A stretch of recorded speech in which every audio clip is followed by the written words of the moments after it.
Hey, welcome to the Fine Print, ladies and gentlemen. I'm your host, Caleb Teskey. Got another great guest for you tonight, guys. I do just want to do the usual housekeeping off the top here. For some of my previous guests, Dr. Chris Hudala at Pro Verde Labs in Massachusetts. Another great cannabis science interview there. If you guys are interested in that type of thing, Wolf Siegel for Farmer in the Sky.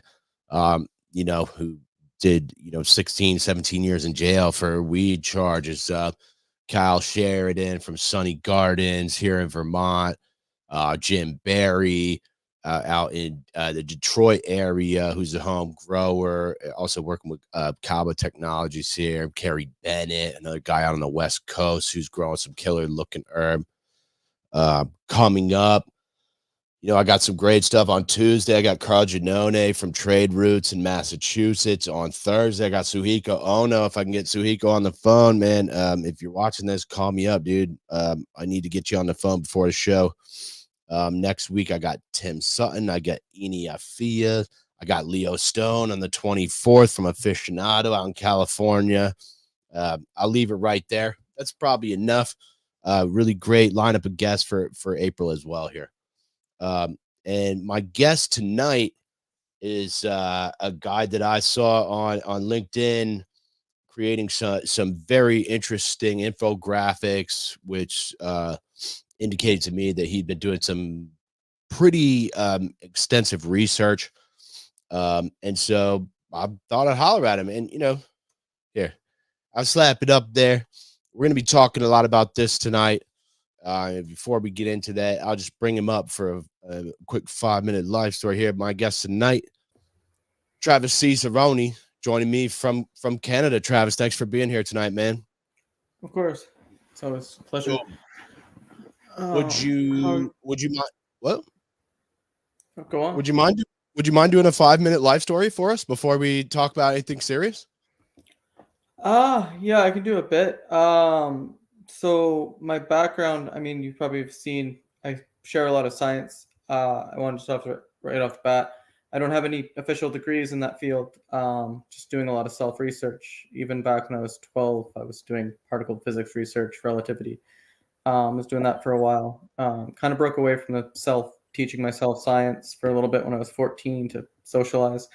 And that kind of led to maybe some friends and stuff using cannabis. And I realized through researching theoretical physics, there's, the world of unknowns. I recognized that world, and I seen it with cannabis. I mean, that was created by prohibition because there's a lot of medical aspects when you look at it. And so I had a lot of curiosities. I dove from the 1960s and 70s back, kind of understanding where we started, and kind of work my way forward into the future. I did try to do the academic research, doing keyword searches and stuff like that, even starting kind of when I was 18.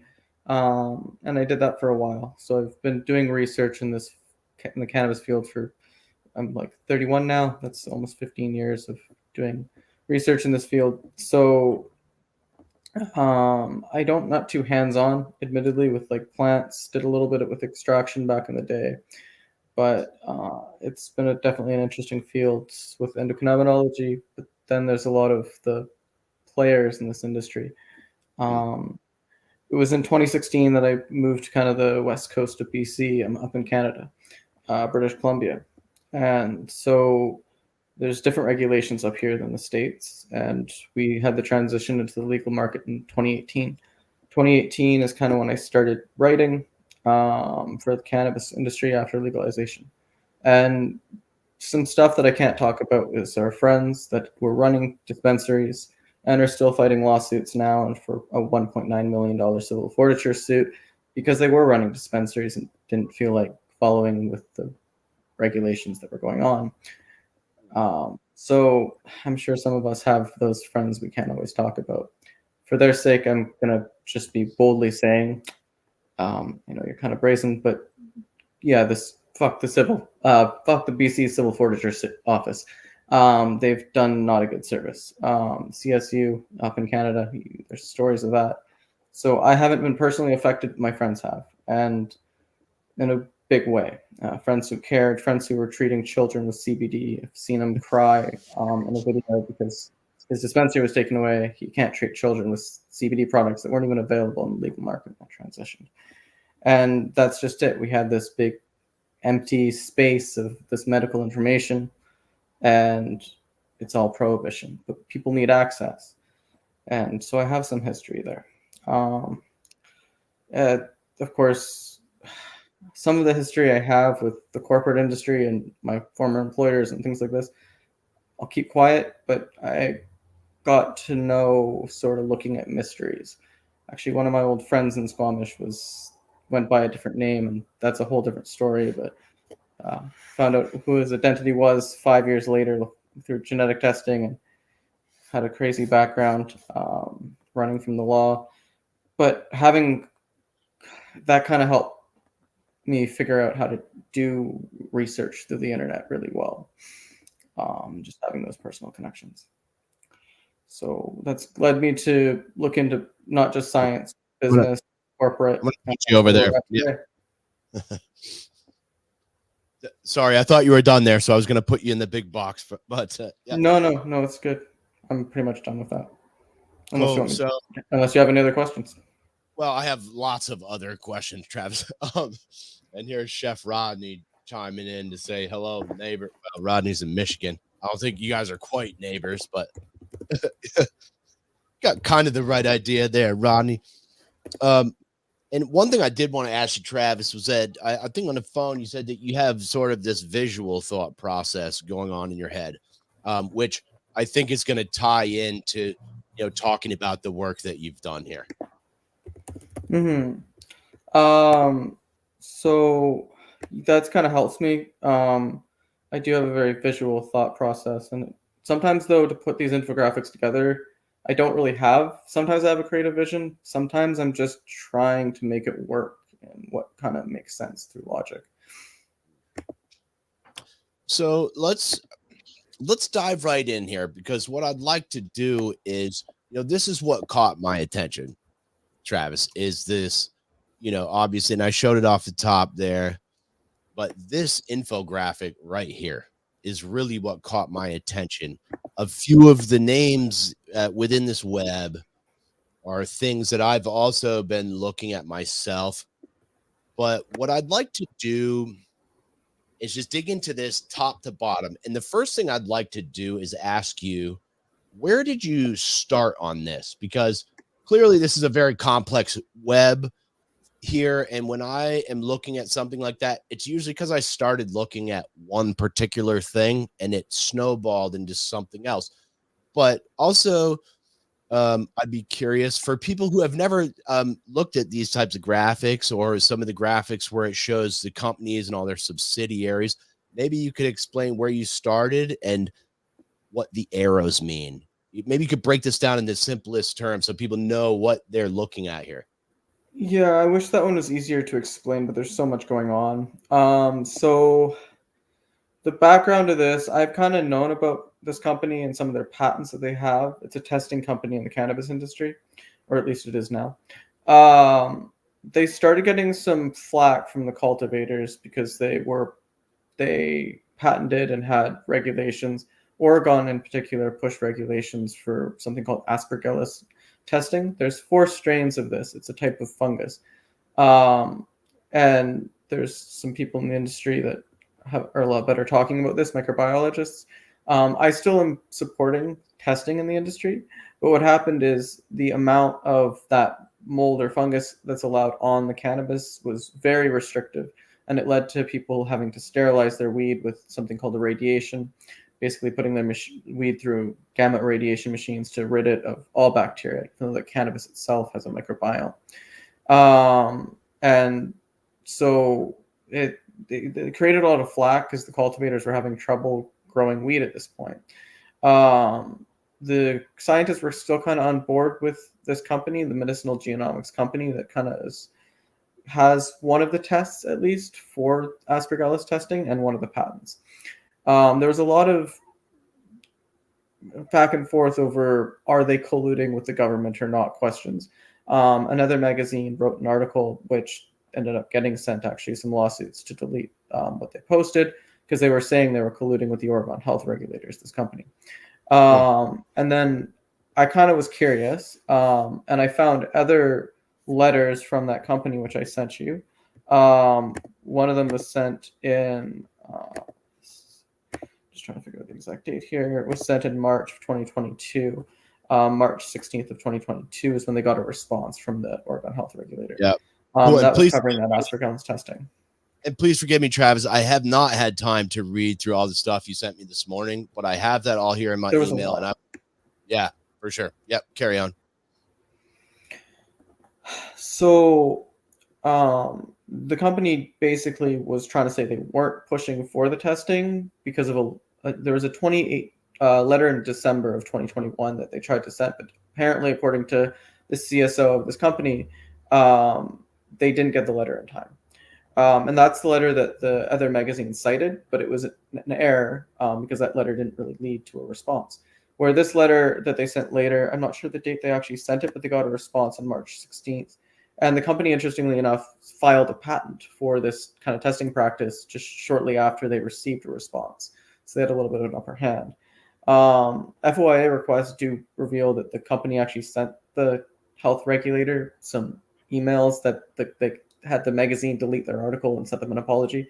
It's kind of seems like maybe they are colluding. I was kind of curious. So I did start looking into them and actually looking into corporate board of structure and kind of who their secretary is, who are their board of directors. And that's an interesting kind of caveat of who this company's board of directors is, because a few years ago in 2015, they received, I think, a $20 million funding pool, and some members of that funding pool from one individual, not from a company called Bain & Co., but an individual from Bain & Co., ended up becoming the board of director and the chairman, actually, and he's just part of the funding pool. You see a few of them there on that company's board of directors. And so they have some interesting background over their corporate structure. And so one of their companies was, one of their secretary works for a law firm. And I kept going through little tidbits of information after information. And so enough that I found enough to kind of keep poking. And so they were dealing with flack from the industry already. So there was a lot of messaging back and forth over what might have been going on and them defending themselves. The company, one thing that they tried, one of the accusations that they were receiving is that they were trying to monopolize the tests. And their defense was the tests are so cheap versus how much weed you can test per test that they're only making like, I don't know, they're saying like $10 per like, $1,000 worth of weed. It's hard to monopolize off that. But that's the cost of the actual assay, where a lab has to run that assay through a bunch of robotic equipment. And that robotic equipment costs labs like thousands of dollars. They only have to buy it one time. It's not like a test, which is disposable. The assay is the disposable end. The robotic equipment is like thousands of dollars worth of equipment.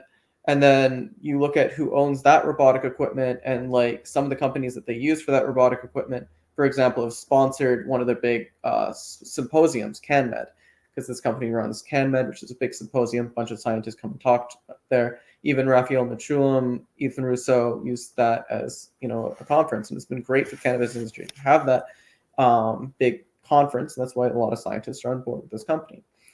But you do kind of have to go into what other motives do they have with this test? Is it too restrictive for growers? And if so, why? Where is their money coming from? So I accused them of not trying to make money off the assay, but possibly make money off of deals with the companies that have robotic kind of equipment that the labs have to buy to run their tests.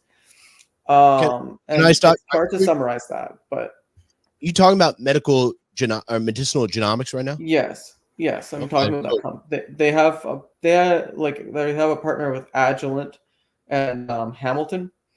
And this actually is one reason why I had to go so far back, is because Agilent is a spin-off of Hewlett-Packard. And if you look at the diagram, you see Packard Industries is a way back there, but the company's Medicinal Genomics is it's owned by a family, basically. They were a reverse takeover. Medicinal Genomics was founded by Kevin McKernan. Kevin McKernan in 2010, I can't remember the exact date. I think it's 2010. I'll have to check. I think he was still working for Entheogen at the time. I have to check the exact company he was working for at the time. But on his own accord in Holland, he sequenced cannabis's genome, and that was a big news story. This is after Kevin McKernan had experience working on the Human Genome Project on the public side with MIT, but then he switched over and started working with. It's hard to summarize all of this because you can tell it's like a huge diagram. Look, we got it. We got at least an hour here. I'm hoping we could. Yeah. So possible. Yeah. Just have to stop myself and make sure we're on the right track. Because it's kind of a rabbit hole. So going back, like that family, their father, who it's unfortunate that he passed away with cancer. But he was working with an old company that ended up merging with another Packard Industries. So I kind of was wondering, once again, where does this money come from? Who has shares? Because their father was working with Packard Industries, merged with Canberra, and their father originally was working with, I think, Canberra. They merged with Packard Industries, but Canberra's actual president, the father, Kevin McKernan's father, Richard T. McKernan,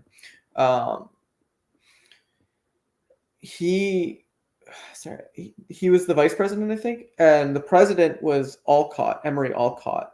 But the sons ended up forming Cortigen with the father later on, actually Agincourt. Then they sold Agincourt. Then they made Cortigen, which is, if you look at the word Agincourt and Cortigen. So Cortigen was co-founded by Timothy Alcott, who, as far as I've been told, by actually there was a old investor from Cortigen that was talking to me and gave me some information. I tried to fact check what I could. Emery Alcott founded Canberra, and Timothy Alcott, his son, co-founded Cortigen with the sons. So there's family connection back and forth. And then there's Packard Industries merged. So was there potential shares? Because they sold Packard Industries off to Perkin-Elmer. I have to get the diagram in front of me again. I'm going to slap it up there. But they sold it to Perkin-Elmer. Perkin-Elmer itself is a bit confusing because they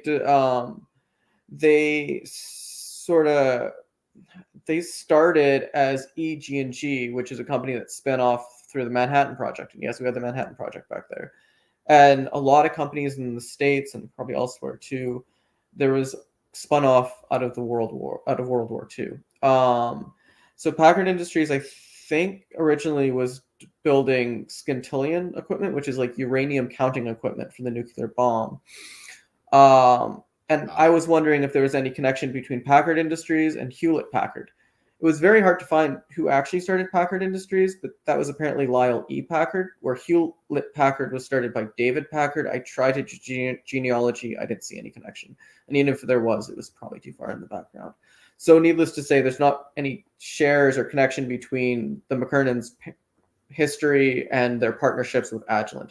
There's no connection there. But I had to assess if there was a connection there, because if there was, there would probably be money, but they're actually potentially competitors. And the other partner that they work with is Hamilton Robotics. Once again, there's connection back with Packard, because Packard was bought eventually in, I think, 1959 or 1960 something. Lyle E. Packard eventually let Ambac Industries take over the company and stepped off. I think he moved to an island or something like this. The original founder of Packard Industries, which eventually merged with Canberra. Off to an island. Interestingly enough, Ambac was in the middle of that before it was like sold off to Canberra. But Ambac was actually, I believe, and I don't have the notes in front of me, but it's a long rabbit hole to get all the notes at once. But Ambac, I think, was actually building the rockets that sent the Apollo astronauts to the moon. But they also had a subsidiary called Hamilton Standard that was building the spacesuits for the astronauts. So Hamilton Robotics, Medicinal Genomics has a partnership, and way back in the background, there's a Hamilton Standard company. Once again, no connection. So that got canceled off. But I still wanted to create the diagram that shows all the way back into their history, because I had to do that to assess that there's no connection between Agilent Hamilton Robotics and Packard Industries and Hamilton Standard. Hamilton Standard and Hamilton Robotics, I think, are competitors, actually.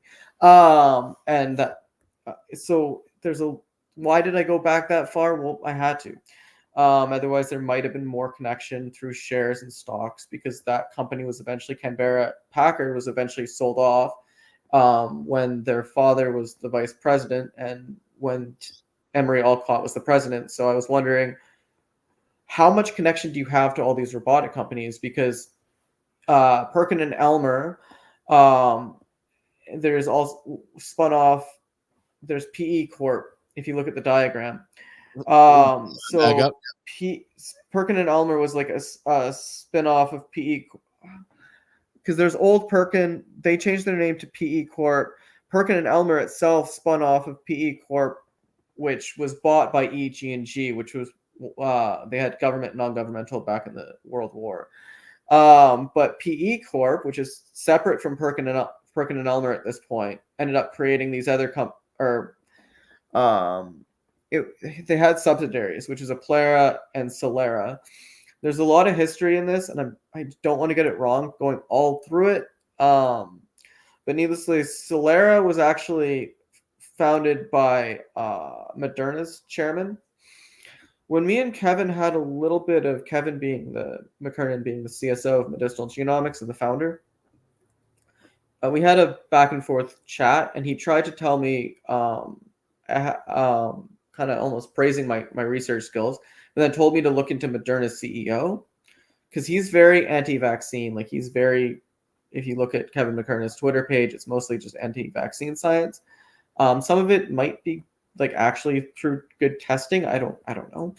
I don't want to, I didn't spend time diving into that. But what I did find out is maybe why he is. So Solera was started by Moderna's chairman, not CEO, his chairman. And Kevin was working with MIT back in the day, and the Human Genome Project was essentially Solera versus MIT trying to sequence the human genome. Now, Moderna's chairman and Kevin McKernan both took off from those companies and the race before it finished. Kevin, I think, got an ulcer and got exhausted, allegedly worked too hard. Kevin McKernan wrote a couple affidavits, actually. One before he was with Medicinal Genomics, which was written to the Parliament of the UK.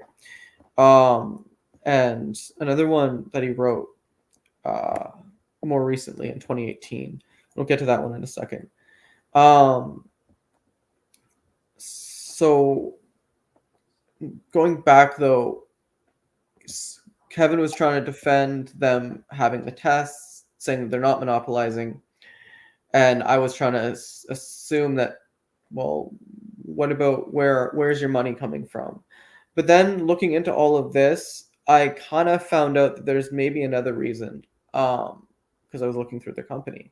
As much as there is connection between them and different robotic companies, some of the robotic companies sponsoring their symposium, and et cetera, and I don't have all the answers there. Like, do they still have shares or any connection to Thermo Fisher? Kevin denied all of that, and well, sure. But what I ended up finding out, looking into things, is that they have, or at least did in 2014, end up with, I think it's like 49,703 shares through the Medicinal Genomics former company Cortigen, as well as McKernan Family Partnership and Corbus Pharmaceuticals.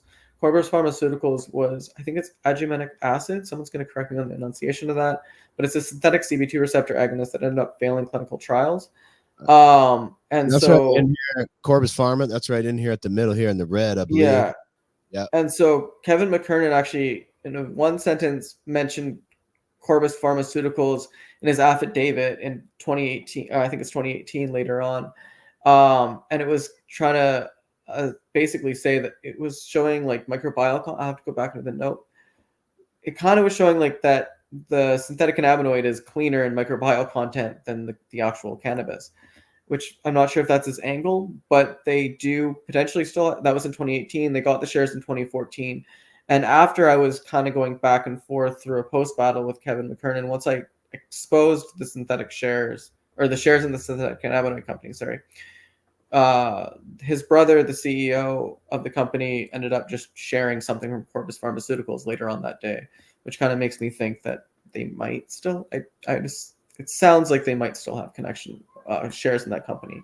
So why would a company that has shares in a synthetic cannabinoid company be putting restrictive tests on cannabis and trying to ball up restrictive tests on cannabis? Well, it creates a data set that cannabis is maybe not viable, that the synthetic cannabinoids are more viable, at least in my subjective opinion. So that's something that I kind of look out for in the industry in general, is like motives and intentions. I don't have too many myself, aside my friends that kind of got screwed over by not wanting to follow all the regulations. But yeah, so you'll see, like, if the pharmaceutical company makes their way into a lot of the industry.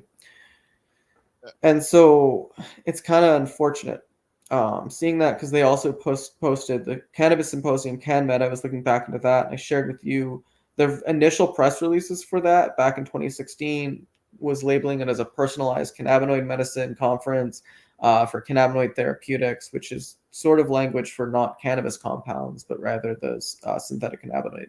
Personalized medicine is a positive thing in cancer therapeutics, but again, are we looking at actual cannabis products when we're talking about this?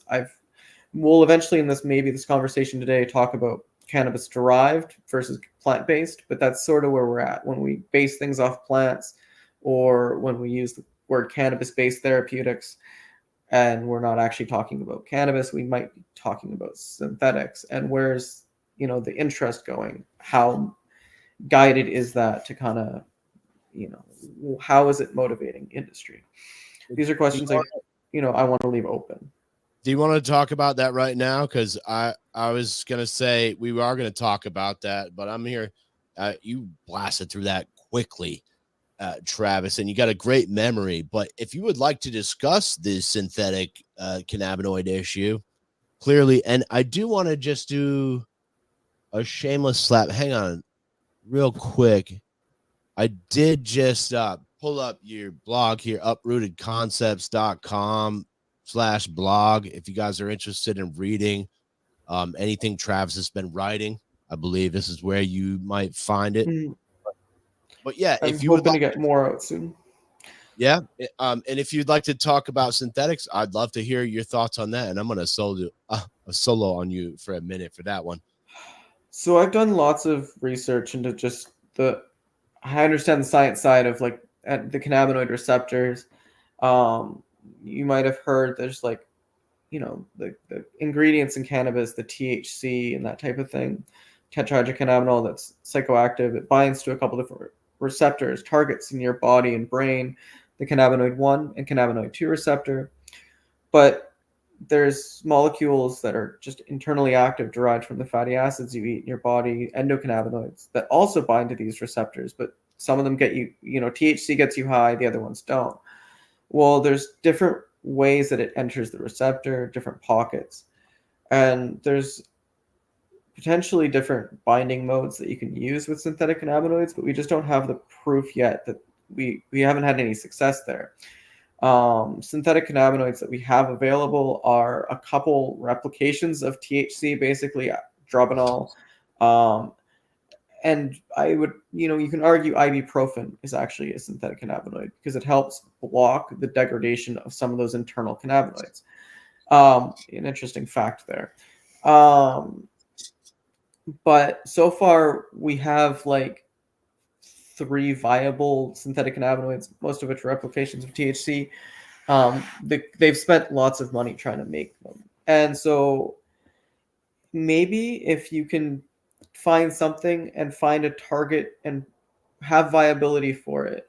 But right now there's so much more to look at in the cannabis plant, to look at the actual natural plant that we're deriving it from. There's so much more unknowns there. So the $600 million or however much we're spending on creating a synthetic CB2 receptor agonist that might have a different binding mode because it's kind of polarity is different. But is it really worth it right now when we still could be spending that money doing more investigation into how the natural cannabinoids that we have available are actually functioning, where we do have observational trials from cancer patients showing benefit, but it's very selective and we have to figure out why those benefits are existing. We still have a lot of unknowns, and we can try to replicate a synthetic cannabinoid, but it helps us understand synthetic cannabinoids as a diagnostic tool to understand the endocannabinoid system. So you can, give a cell model a synthetic cannabinoid like an antagonist, shut down the receptor, and if something happens, well, we know that something's going on there. So in research, as diagnostic tools, they're very important. But for actual clinical purpose, the amount of money it's taking versus the amount of development we could have with the actual plant is what I would consider a little bit redundant, and just a focus on creating patentable derived medicines so a company can create a lot more profit. But so far that profit hasn't really come because they haven't succeeded in creating this. Dropinol sales aren't high enough to really, I haven't checked, but I don't think. And so we do have, GW Pharmaceuticals selling for $7 billion. And I have argued on, because they have patents on creating that with synthetic cannabinoids, but for the most part, it can be done with plant medicine. And so we have, we have viability in the actual plant medicine side. So Will there's you debate, but will you tell everyone a little bit about GW Pharmaceuticals, if you would? So I've done a bit of a dive into this. GW Pharmaceuticals was started kind of back in the day. There was Jeffrey Guy, and he got I guess a license in Britain to basically have the synthetic or to have to basically be making cannabis medicine, or researching cannabis, and eventually got pushed through clinical trials. One thing that's important about this, and it's a really sort of a lot of confusion going on about it, but there was a member that was involved in that, and that's Skunk Man Sam, David Watson, because he did, wherever it came from, we won't talk about this today because that's a very confusing story, but the strain skunk, he had it, modified it where it came from. I do know that Mel Frank did get the the Afghan strain he was using, but there's a lot of confusion there. But the point is, skunk was a very stable strain, and so they used David Watson actually had research licenses even earlier in Netherlands. How he got those, there's a lot of question, because he came from the States, from California, and then kind of fled the States. What I think happened, and what a lot of people maybe missed, is there was allegedly a bust in Holland that was basically just eventual partners of David Watson,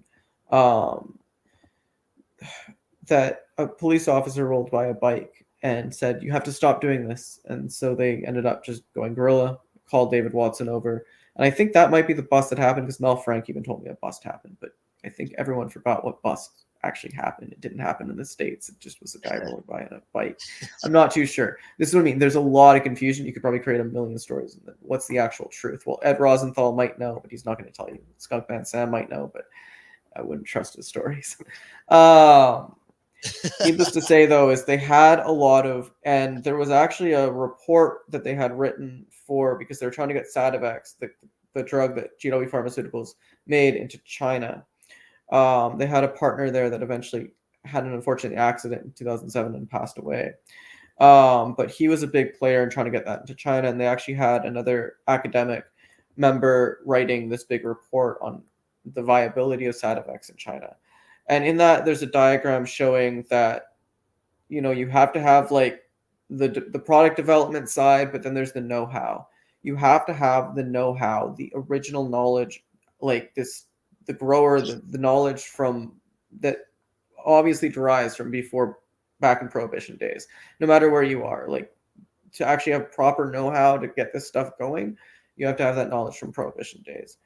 And old Ed, if anyone really wants to look into this, the knowledge most likely came from Old Ed. But eventually the guy, Jeffrey Guy, ended up, that he was friends with David Watson eventually, and David Watson helped bring that know-how into GW Pharmaceuticals. He brought the skunk strain into GW Pharmaceuticals. And what the skunk strain had was stability. If you keep cloning a cannabis strain over and over and over, you can do it and you can repeat, but the stability of the strain will eventually degrade. But for the most part, skunk was stable. And so you could have something called consistency. Every time you grow that strain, you might have to do an extraction, reconstitute, but you had consistency. And that's what you need in a pharmaceutical drug is consistency. It has to be the same over and over and over again. Clinical, therapeutic. We don't have to use the word pharmaceutical drug here. We can use the word clinical therapeutic. And that's kind of what they were able to get is a very consistent product that was able to pass clinical trials for Sativex, which is a 1-to-1 THC CBD sort of formulation that ended up passing trials in like UK, Australia, and Canada. It didn't go through the FDA. They also have a CBD product for epilepsy. The Sativex product, what it got passed through for was, I think, MS, multiple sclerosis. What's the other one? So Epidiolex? we can summarize that too. Epidiolex? Epidiolex Yeah. for it's for epilepsy. So CBD is known to be an anticonvulsant. You go into the history of cannabis science and stuff, you can even see them talking about it as an anticonvulsant for seizures and things like this, even in the 1800s. So I'm sure GW Pharmaceuticals had some knowledge that it's pretty well known in science. There's a renowned effect for which we're still trying to figure out why, but CBD does help certain patients with epilepsy. There's CBDV, another compound that's similar to CBD, which helps with like focal seizures. So again, formulation is a big thing. It's not just one compound. Linalool is a big important. I don't know if linalool is in Epidiolex, but I believe it is because it's very critical in the formulation of cannabis products for epilepsy. And we're still figuring out all those things of why, but it helps tone down the hyperactivity, I think. We're still figuring out those answers though. But yes, GW Pharmaceuticals had those two products, and then eventually another pharmaceutical company, Jazz, bought them for $7 billion not too long ago. Yeah. Well, what was that first one? Marinol or something? That was the original formulation. I feel Marinol is an actual. So Sativex isn't necessarily synthetic. It is derived from cannabis plants, but Marinol or Drobanol, which I said earlier, I'm saying that wrong actually. Marinol was one of the original replications of THC. So it's a synthetic THC. It has the same structure, but it's just synthesized. And then it's also then isolated. So isolated THC isn't necessarily a good clinical therapeutic, maybe for some people, but it usually needs a wider array of formulation. Well, and that, to me, in my opinion, and I've seen some of these studies where they're just using isolates, or we're just using CBD, we're just using THC. Like, well, now you've killed the whole entourage effect. If in fact that is a real thing, you've now sort of taken away that from the study, which I don't know. It seems like you're not getting the full effect in these studies, perhaps. Yeah, definitely. So there was a study in 2011 actually that I usually go back and cite. No, I can find it. They use. I think you can share your screen too, Travis. You should be able to share your screen if there's anything you're pulling up. I can try to do that. I just have to find the actual. I think is it here? If you'd like to, I think you have that option over there. I just have to figure out how to share this. Sorry, I'm just getting your StreamYard system. You can't share it. You can also just like message it over to me, and I can fucking share it. Yeah, for sure. Yeah, I'll get it over to you. But why? Let me ask you this, Travis. This is a question that's on my mind. You said you don't have that science background, and you taught yourself all this shit. Why is this so interesting to you? I guess just curiosity. I mean, Yeah. my original dive into it was just looking at, in grade 6 they were teaching us about atoms and electrons and neutrons, and I found out that these things called quarks existed, and I just kept going and going. Even when I was 11, I did sign an NDA for this, so I was 11 years old. I think that's maybe past the time that NDA is allowed, but they were trying to promote a product. My dad got into it probably because it was science and it allowed me to have some exposure, but they were trying to sell cold nuclear fusion. There was like probably a few dozen like adults in suit and tie because it's a stock market meeting. And I actually noticed the nuclear fusion machine that they had was actually just a plasma cutter. I didn't ask them that. I asked them, how long is it going to take for this investment to work as new energy technologies? I just talked to their financer about that. It's going to take a long time to invest. But one of the other things that kind of concerned me is the nuclear physicist that was there.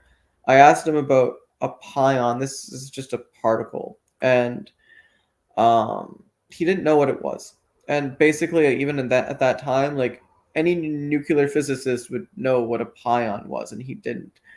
And there was a lot of holes, and it ended up that it was a scam. We found out later that they were just there was no cold nuclear fusion machine. It was a plasma cutter, and they were running a scam to try to get money off of the stock market. I think a lawsuit happened. So you've got I was 11. You got a knack for sniffing out bullshit. Yeah, I guess I've tried to take on to that. Yeah. I'd like to ask you about a couple other things that we talked about. One of them was some kind of sketchiness with a rolling paper company. I don't remember exactly, but I remember we were talking about some stuff maybe over in Indonesia or something like that. Yeah, so the rolling paper industry is a bit of a crazy mess.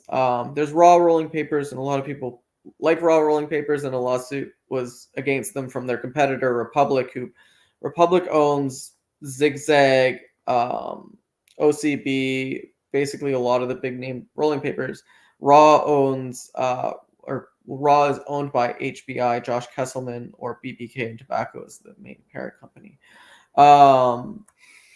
And so there's been this lawsuit going on. Honestly, it got into the public's attention once Republic ended up getting winning some of the lawsuit a little bit, but they didn't win as much as they wanted to. The lawsuit's still ongoing. They've still claimed for new trial.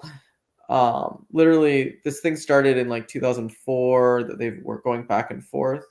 I have to go back exactly who started it. I have a Pacer account, but it started costing me a bit of money to go through all of it because it's been literally going on for almost 15. It's been going on forever. Actually, interestingly enough, I even went deeper from what's into the lawsuit way back in the 2004 time, and I noticed that Raw HBI, at least the old website before Raw came out, they had Chills rolling papers. I don't know if anyone remembers this alien figure, black rolling paper, the green alien figure. But it was very similar to an old trademark that OCB had, and I don't know if there was ever trademark issues there. But Raw ended up disbanding that product, or HBI ended up disbanding that product and coming out with Raw back in 2004. And they were never making their own products; they were always just basically reselling other rolling papers, which happens a lot. There's only a few big actual rolling paper producers. Republic does, I think, make their own paper. Allegedly for Zigzag, that exclusively happens in France. We'll get into that in a second. And Raw was in their packages saying that they were made in Alcoy, but Republic found out that they're made in a little village 10 minutes over from Alcoy, and we're like, well, no, that's false advertising. And so a big lawsuit happened over that. And so everyone saw that. Yeah. Raw also was allegedly, the Raw Foundation was donating money. I actually tried to look into it. I found a few that they did donate money to, but I don't know. I can't validate a lot of their donations. We're an actual nonprofit organization. You can find a lot of what's going on into that nonprofit organization, where their money is going to. So the Last Prisoner Project, you can see that they spent $89,000 on traveler fees and only really I've read their $500,000. I've read their I've actually read their 990s. Yeah. But the Raw Foundation was not an actual organization, or not a non-profit organization. So that was kind of false advertising that they were doing, like saying that they had a foundation, but it was there was no non-profit organization. They did do some donations and some Good Samaritan work, sure, in Ethiopia, but we don't know how much because it's not recorded as a 501c or as a nonprofit organization should be. So there's a lot of flack on Raw for that. And so I kind of was looking into it myself. So what I did is I looked at the shipping records, because sometimes you can get like import records for companies, and you can find out, at least for internet companies that are using international shipping, who are their actual suppliers. And so I found out basically a list of all of Raw's suppliers, but one of their suppliers that kept popping up was a company called Bloggerana Corporation, and that's out of the Philippines. And I noticed that some of the products that HBI has are under those brands are like hemp papers. But Philippines is cannabis, hemp, industrial, etc. is very illegal. But even the USDA agricultural documents on cannabis in the Philippines recognizes another plant. It's alpaca fiber, which is called Manila hemp. So I'm wondering if some of Raw's hemp product, not Raw's hemp products, but HBI's like Cyclone hemp papers or skunk hemp papers, what hemp? Is it Indian hemp or is it Manila hemp? I still don't know. But they get their products from Schweitzer and Maudet, and Schweitzer and Maudet makes cigarette paper for Phillips and Morris. Schweitzer and Maudet was actually had their own company, and at one point was connected to Kleenex's brand, Kimberly Clark, but they spun off of all their tobacco. Kimberly Clark spun off all their tobacco subsidiaries in like the 90s. 1995, Schweitzer and Maudet was its own company, and making cigarette paper for Phillips and Morris, and that's who Josh Kesselman is ordering paper from. I think you mentioned this. You reposted this interview earlier, right? It said you want to learn the connections between the tobacco industry, and I feel like this is maybe a nice segue into that you just did for me, because I also see some of these big tobacco group, the Altria, some of those guys like weaseling their way. Yeah. So, please. Well, that's even Schweitzer and Maudet has like sort of these like in CBD infused products. That's something that was in the lawsuit between Republic and I meant to go deeper into the tobacco industry side, but I just don't have too much information aside the rolling papers right now. I just kind of want to stick to that because I'm working on some stuff. Yeah, we could recircle to this later. Yeah. So one of the things I wanted to mention, because it was a very, I'll try to send you the. I need to share my screen here, but as I said before, Republic makes Zigzag rolling papers, and on Zigzag's website for the in Europe, North Atlantic Holding Company runs it in North America. Republic actually sued North Atlantic Holding Companies for a trademark lawsuit. So North Atlantic Holding Company got the Zigzag license from way back in the day. United Tobacco had it, and then North Atlantic had it, but Republic ended up filing a trademark for like the 1/4. If you see Zigzag, it'll have the 1/4 symbol.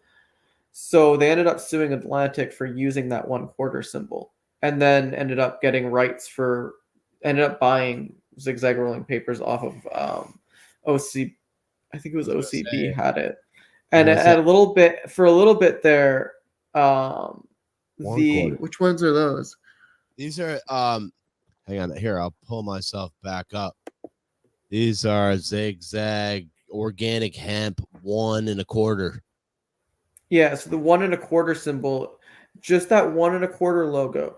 Republic trademarked that and then filed a lawsuit against North Atlantic Holding Company, which took like I think between 1996 to 2003. That lawsuit went on, and eventually, because in between that, Republic ended up buying Zigzag off of Belor, OCB's owner, keeping in mind that OCB was for a short time owned by the Rothschild's family member before being sold back to Bolor for $1.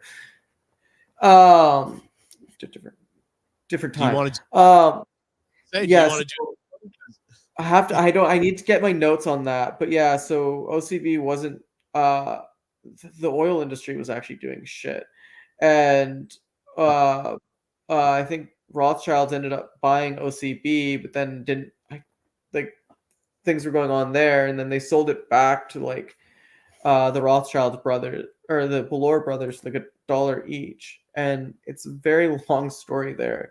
Well, Over the it's whole, on my list. whole ownership Cannabis. of the companies. This is I sent you another diagram too. yeah, well, you said also that maybe you believe that prohibition wouldn't have taken place if Standard Oil hadn't have split.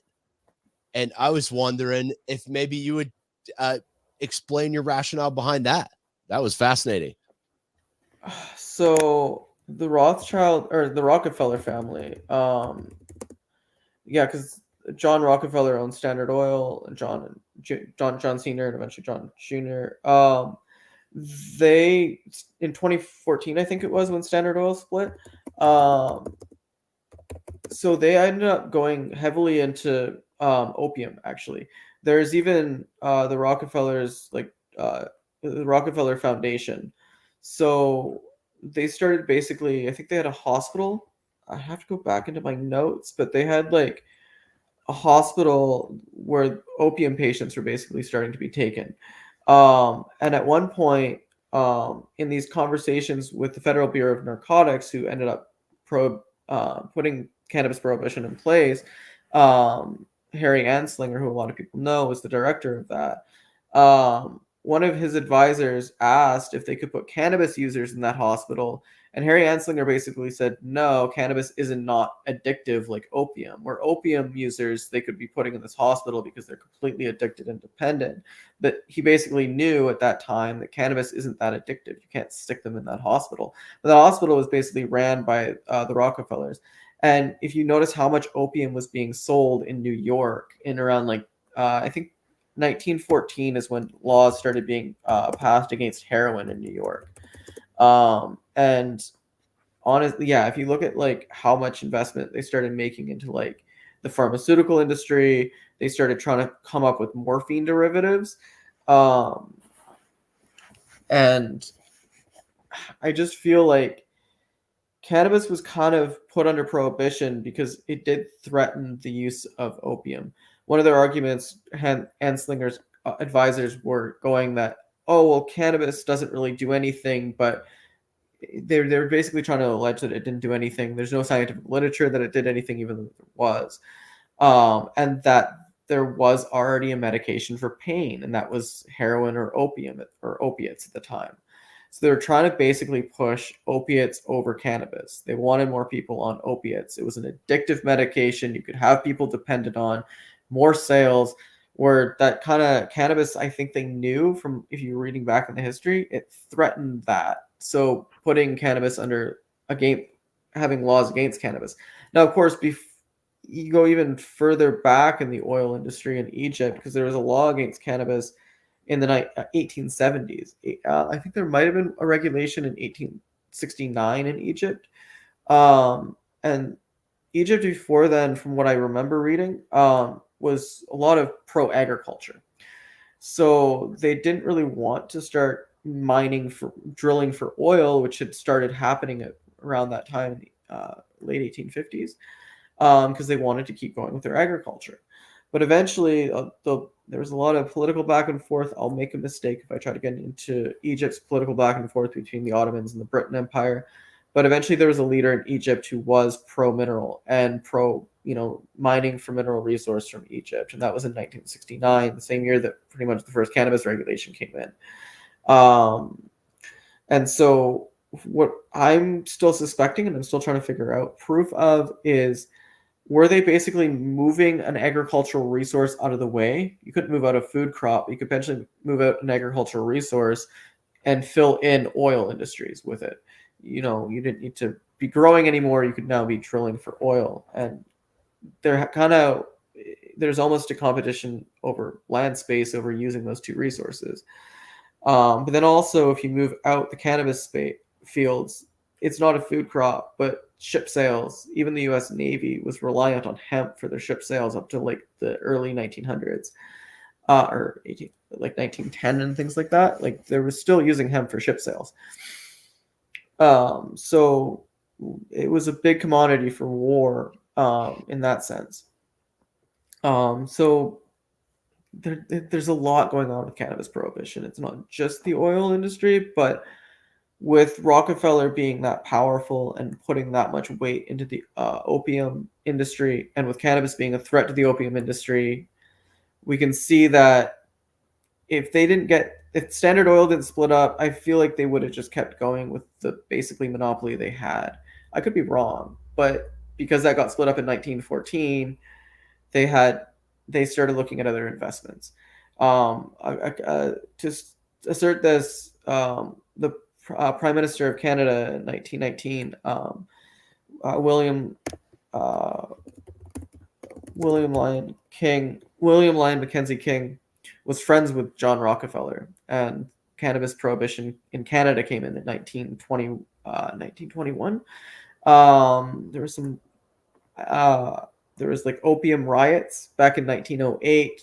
There was eventually the League of Nations ended up putting conferences on to put acts against opium over the like global acts against opium, basically. But the League of Nations itself is almost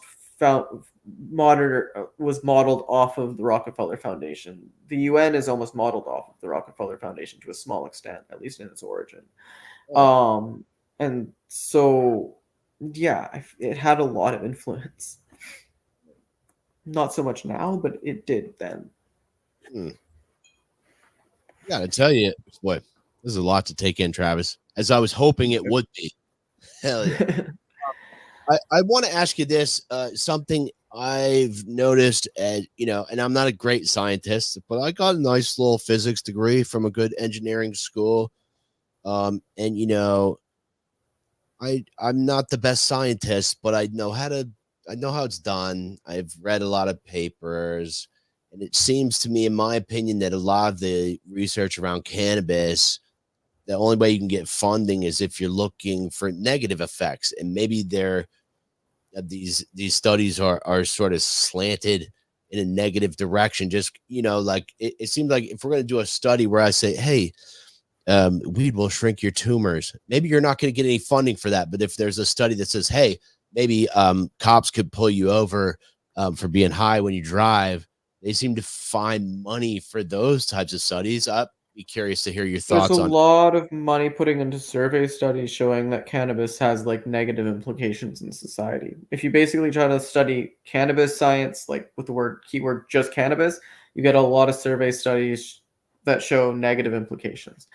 If you go into the more detailed endocannabinogy side and you look at like the actual effects deeper, you get a bit more positive. But then, yeah, it depends on where the funding's coming from. In the States, there's so much funding from just the NIH.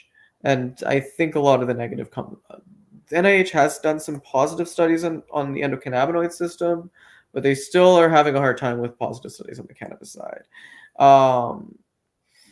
I think that the positive stuff on the endocannabinoid system has been coming up more recently, and I'm kind of happy when like not just funded by, but actual studies written by National Institute of Health, like scientists and authority members on the endocannabinoid system as a fatty acid system. That's a turning point, and hopefully that will eventually relate to, they hopefully will turn their heads on cannabis, but so far that has not been happening. You are right with that. Some of the positive science comes from either cannabis companies, they'll put funding in, or some universities. And there's some good universities out there, like the University of Krakow in Poland, for example, has a lot of good cannabis science. Krakow. Surprisingly, they have a lot of good science articles. That was just one that comes into my mind, but there's a few. Do you have a connection over there that I could talk to? No, I don't. But I know one article they wrote. The professors over there wrote was very modeled off my work. And Okay, one of the cool. diagrams they did was very modeled off mine. I could tell it was. I didn't have they didn't cite me, but I could just tell that. Okay. I like to just pat myself on the back for that one. But I'm going to make a note of that, and we're going to talk about this again later. Crack out. Mhm. Yeah. All right.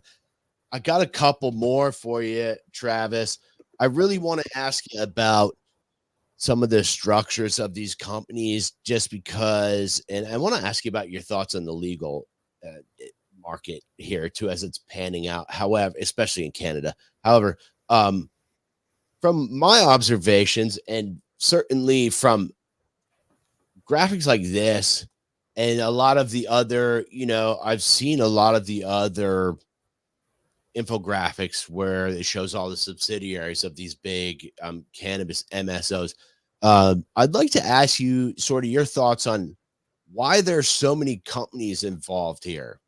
It seems like to me there's a lot of shell games going on.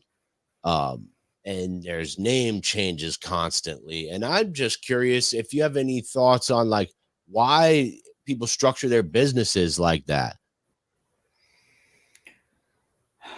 well, medicinal genomics themselves, for example, like got $20 million in funding from a bunch of other companies. So well, sure, they sold a couple companies for it says it on that diagram exactly how much it was.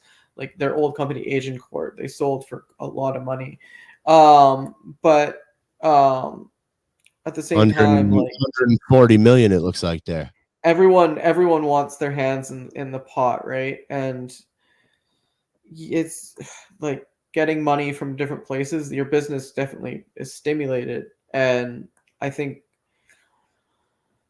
one thing I've heard is that if you don't end up merging, your company will end up getting swallowed by the competition because everyone is merging to try to get bigger. So two companies will just merge together to try to form their assets in a bigger way. So Schweitzer and Moditt, for example, recently merged with I think it's like Nina, which were two actually subsidiaries of Kimberly Clark back in the day. Now they've merged together and created Mativ, and now they're a massive company. And now their competitors are going to get screwed over if they don't start merging because now they have to compete not just against Schweitzer and Nina separately. Now they have to compete against Mativ. And so that kind of it's competitors forcing that because everyone's merging, everyone's competing, and it's kind of the way that this giant conglomerate kind of corporate industry works is who has the biggest pot, and you sometimes can't, you have to combine your pot with other people's pot and hope your partnerships work out. All right. I feel like that happens a lot. And then also you do have instances of patents, trademarks, these things. So like if you're going to actually sell your technology, you might have to form a partnership with someone because they actually have a patent on that technology. I don't know how much, I won't speak to exactly how much right now is in that diagram, but that happens a lot where companies basically have to form partnerships because the company that owns a patent ends up bullying and pushing. We talked about this in the rolling paper industry a little bit, right? That's why they're just battling each other through lawsuits. It's not just to try to get the couple $1 million in defamation. It's to try to shut down a company. And that did kind of has, there's some there's bamboo rolling papers was, I'm not entirely sure. I have to go back into all the lawsuits that happened. I think Josh Kesselman might have made a couple false claims saying that the people fighting him ended up getting bamboo shut down. I think they just ended up dealing with bankruptcy. The lawsuit against them was at a separate time. But I'm trying to clarify all the information I've heard. That raw rolling paper suit, I think ended up, it looked bad at first. I think maybe they rolled some of that back too, but I'd also have to go back and check all that out. That was fucking weird. They're still going at it though. Like Republicans still trying to get new. There's a new the one since 2016 has now ended. They motioned for a new trial, and I can actually maybe check while I'm speaking to you if there's been a more recent. I should have done this before this conversation, but it's okay. Don't worry. And I only got one real big question before you left after that. Then I'm going to let you finish up anything we might have missed. Yeah, for sure. Go on with what's the big question? Oh, it might not even be that big. Although you mentioned something, I think, on the phone about Legionnaire's disease, which is something that I've learned about through weird murder mysteries that I watch at home. And I'd be curious. I don't remember exactly what you talked about, but it's in my note. I just typed Legionnaire's disease. Yeah, so Legionnaire's disease, I don't know much about the disease itself. I know it's a deadly form of pneumonia that comes from Legionella bacteria, a certain bacteria. So there was kind of a crazy story that happened. A cannabis company in Canada, Organigram, they actually reached out to me for an interview request back in the day. And what I know, Organigram actually got sued because they ended up getting caught for having levels of mycobutanol, which was restricted at the time in their cannabis products. So there's a mycobutanol like lawsuit case against them. I No don't think shit. people didn't get damages, but the lawsuit, I think they did get recognized as being harmed by the cannabis and might have gotten refunds instead of damages, which is crazy. I believe that's what happened. I'll have to check because there's a couple lawsuits going on with that, with a couple companies. But Organigram was involved. And then they actually reached out to me for an interview request. And so I talked to them. And so I have had like some history with the company, I guess. And then a news story broke. So according to CBC News, internal emails from Organigram were leaked alleging that their cooling fans got high levels of bacteria in them at the same time. There was cases of this deadly form of pneumonia Legionnaire's going around. 16 people caught Legionnaire's disease. But there was no connection between Organigram's cooling fans and Legionnaire's disease that for a while, according to CBC News. It was fairly close. The health minister, not the health minister, but the health board was actually kind of protecting them, apparently, according to CBC News.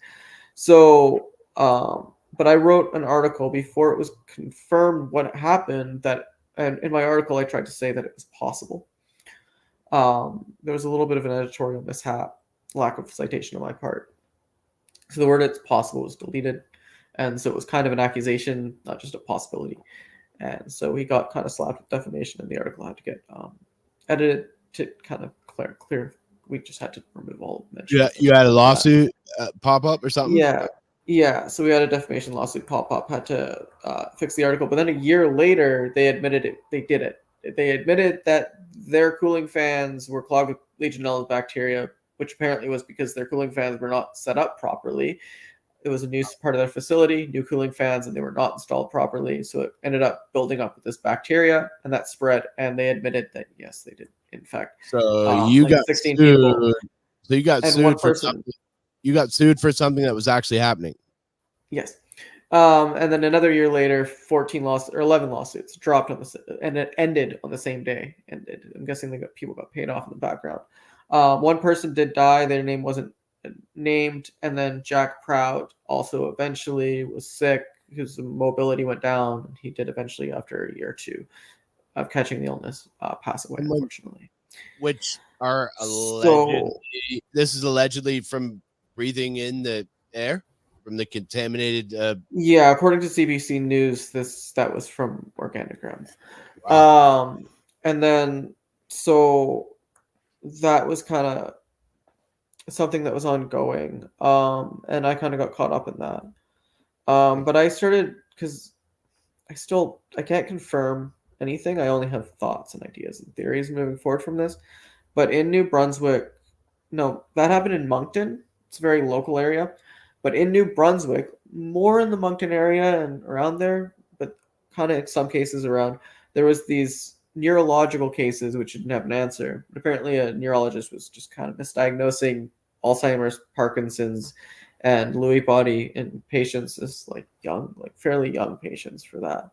But there's 48 cases put into this cluster, and it was confusing for a while. I tried to maybe figure out if there's any way that the activities Organigram was doing, not with Legionella bacteria, but something else that Organigram does, or tries to do, which is a partnership with Hyosynth Bio. And that's produced fermented cannabinoids. So you take yeast and you genetically engineer it, and it'll actually spit out THC and the ingredients of cannabis. So there's no plants involved. It's just spitting out cannabis from yeast. They've been taking a long time in research and development, and very few companies have actually succeeded in this. Now, in your notes, when I talked to you earlier, we talked about Ginkgo Bioworks. They're a very successful company in the synthetic biology world. And so another cannabis company, Kronos Group, spent like $90 million subcontracting out Ginkgo Bioworks to produce a strain of yeast that can make cannabinoids. And it worked. It's one of the few cannabinoid companies that have done this. Willow Bioscience, actually, I was supposed to do an interview with them, but I dropped. I didn't decide to do that. Willow, like the remediation company. Yeah, Willow Bioscience does. I did an interview with them with Carly Bader. Hey, peace to Carly. Yeah. Yeah, I made some accusations against Organigram in an article, and they emailed me and are like, well, the cannabinoids are antibacterial, so it's pretty hard to produce the cannabinoids out of cannabis because of that. There's actually other reasons why, which we can get into. But anyway, so I was maybe a bit biased. I'll call it confirmation bias. Go for it. But I was trying to figure out, well, is there any way that genetically engineered yeast in that sense can infect people neurologically? And it was in February of 2023 that a paper was released, I think out of Switzerland, showing that prions are essentially like a folded protein. So mad cow disease is like these folded proteins, folded bovine proteins, which can affect, cause mad cow disease. So these folded proteins in animal and I guess plants, like they can the prions can infect people and cause neurological diseases. But that cluster was assessed. There was no prion diseases known. But the yeast prions, yeast having proteins, yeast can produce prions, wasn't looked at because before February 2023, we didn't know yeast prions can affect humans. But what was found out is that yeast prions can actually transseed this part of your this protein in your brain that eventually causes Alzheimer's. It might take 6 years to eventually onset, but it's possible that proteins in brewer's yeast can cause Alzheimer's disease, which was not known before, and that's actually huge information. And so I did share that with the health minister, and she did respond. And shortly after 3 weeks after she responded, a bill got passed, initial phase of the bill. And now you have to have a license or get a New Brunswick in the province to run cooling fans, and the health minister can come shut you down if you mess up or don't have proper regulations, following proper regulations. So laws got passed, which was good. But then I was wondering, because the cases were Parkinson's, Lewy body, and Alzheimer's, this thing would only cause Alzheimer's. It would not cause Parkinson's.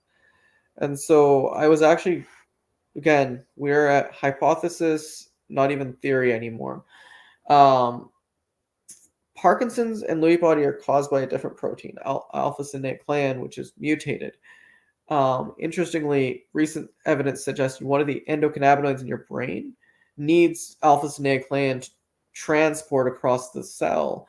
So if that protein is mutated, your endocannabinoid system is going to be broken.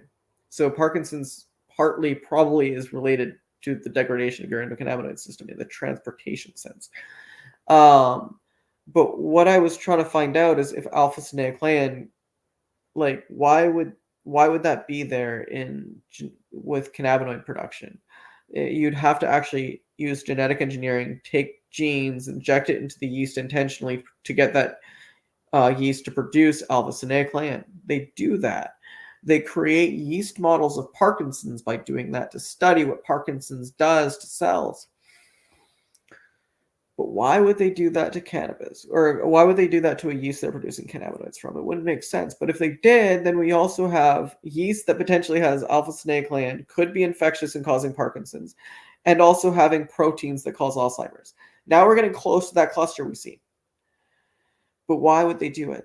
And it took me a while. I was like, fumbling in my head for like a month thinking this doesn't even make sense, but confirmation bias. And I just kept thinking and kept doing research. And it was a 2011 paper I found, and a yeast model of Parkinson's. So endocannabinoids are a type of fat, lipid. So it's the lipid system that it was looking at, and there's transportation of lipids that ends up getting broken down by the Parkinson's disease. And in what we found out from a University of British Columbia a while after all this happened was that they found different ways that cannabinoids transport through the cannabis plant. If you want to actually make cannabinoids and yeast, you need to have that transportation system replicated. And that's what I found out earlier through my own research breaks down with Parkinson's disease, that transportation system. So this became like, even without knowing the stuff at the cannabis plant, I was like, well, if lipids are breaking down, or the transportation of lipids are breaking down, it could be potentially a diagnostic tool. So people are trying to find out how to make cannabinoids in yeast. You could shut down different parts of the yeast and be like, okay, well, this now isn't working, but it's still doing what we want, or it's not doing what we want. It tells you something. And genetic engineers like viruses because they shut down systems and bodies. They like different diseases, and they like, using these things like alpha-synuclein and Parkinson's disease could be a diagnostic tool. I don't know. Again, we're at hypothesis right now, but I'm wondering, did a company potentially test producing cannabinoids out of a Parkinson's model, a yeast model? What did they do with those cannabinoids? Did it go through a waste treatment plant? One of the first cases from this neurological cluster came from an employee in a waste treatment plant a little bit up north of the island. So what if you're creating highly covert, spending millions of dollars on this gene, you want to make sure the stuff is disposed of well. So how are they disposing of it? Why was the first case in a sanitation worker? So I have a lot of questions and I don't have answers, but I know the health minister actually did respond to me several times, or twice. And laws were passed. And so that kind of, sure, they cause Legionnaire's disease, but I have a lot of questions over the biosynthesis of cannabinoids because of all of this. I don't have answers. I'm an hypothesis, but is it safe? And I mean, Kronos Group had a fermentation plant running, but they've shut it down now. I don't know if they still have one, but the production of cannabinoids in yeast does happen. Just very few have succeeded. I know that was a lot. Oh, I do know as well. And I want to wrap this up here, although, because this is going to be a couple more parts, man. I have so many questions and some of the other stuff that I haven't had a chance to read through yet. What I'd like to do, I just want to slap this up here one more time. My guest tonight, and I'm going to bring myself back up, has been Travis Cesarone. I think I said it right. I hope. Yeah. I think you do. Thank you so much for being here, Travis. I know this is a lot to cover, but I really feel like that's one of the most detailed infographics I've seen. And I do love, maybe we could collab on some other things here that I got in the works. Yeah, definitely. Yeah. But before we get out of here, if you have any final notes or anything we missed, or shameless plugs or shout outs, yeah, now's the time. Thank you so much for being here, Travis. I really appreciate your time, man. Going back to the rolling paper industry. So I said that Zigzag's website says that all their papers are produced in France. I don't have information to say that they're not. But Zigzag was formed by the, I'm going to say this wrong, Bronstein brothers. Papeteries de Bronstein eventually sold 50% of their interest to OCB, the Ballor Group, and 50% went eventually to, I'm trying to remember which way it went. But there was another partnership that happened before that was sold off. And that was to a company in Indonesia, Gudang Garam, which is in English the salt warehouse. I'm going to be saying that wrong, as I said. But they have a partnership subsidiary called PT0 Zigzag.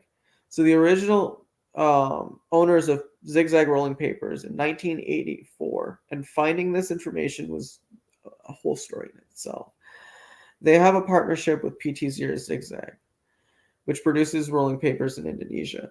And Schweitzer and Maudet, in their Security and Exchange documents, claim that PT0 Zigzag is one of their major competitors. And when you look at Zigzag rolling papers in Indonesia, the packaging has certain marks that are very similar to the rolling papers that PT0 Zigzag does produce. PT0 Zigzag tried to file a trademark in 2019 in Indonesia. It was rejected. Republic owns a trademark for Zigzag in Indonesia. Why would Republic not have sued PT0? Are Zigzag rolling papers being produced elsewhere in the world other than just that one lake in France? My assumption is yes, but I haven't had an answer there. So that's the last point I have. I'm going to leave it here. Travis Cesarone, thank you so much for your time. We're definitely going to have to do a part 2 on this. I'm going to sign it off, man. And my man, Tom Durfee, if you're listening, please send me the goddamn audio file so I can sound properly. Play it. Play it. Oh. The devil's in the details, and the details are in the fine print. Thank you for joining me, Travis. Peace.